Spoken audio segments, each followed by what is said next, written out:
Dihantam ombak dan mesin kapal mati, distribusi logistik pemilu ke Pulau rampung di malam hari. Letak geografis selalu mencari tantangan tersendiri bagi proses distribusi logistik pemilu 2024. Seperti yang terjadi saat distribusi logistik pemilu 2024 ke Pulau, Kecamatan Kei Kecil Barat atau KKB Kepulauan Maluku Tenggara, Senin 12 Februari 2024. Kapal kayu Lor Labai yang ditumpangi rombongan logistik sempat mengalami mati mesin selama 10 menit di tengah lautan.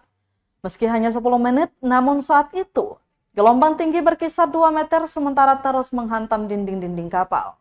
Alhasil penumpang pun panik, namun ketegangan tersebut berhasil diatasi oleh Yanto, jurumudi kapal yang dengan sigap memperbaiki kerusakan. Imbas mesin kapal mati, proses pengangkutan logistik pemilu 2024 juga sempat molor dari jadwal sebelumnya. Proses distribusi baru rampung pada pukul 11 malam. Logistik pemilu berupa kotak suara dan bilik suara kemudian langsung dibawa ke kediaman Kepala Ohoi yang diterima langsung Ketua PPS setempat. Oleh sebab itu, lanjutnya ia berharap juga semoga stabilitas jaringan internet tidak terganggu saat hari pencoblosan di tanggal 14 Februari esok. Ia memaparkan kebanyakan permasalahan yang terjadi beberapa ohoi atau desa, yakni tidak ada nama pemilih yang tercantum akibat human error.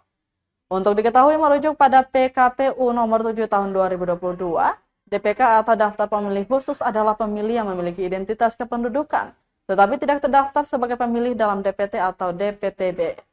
Meski demikian, DPK memenuhi syarat sebagai pemilih sehingga berhak untuk mengikuti pencoblosan pada pemilu 2024.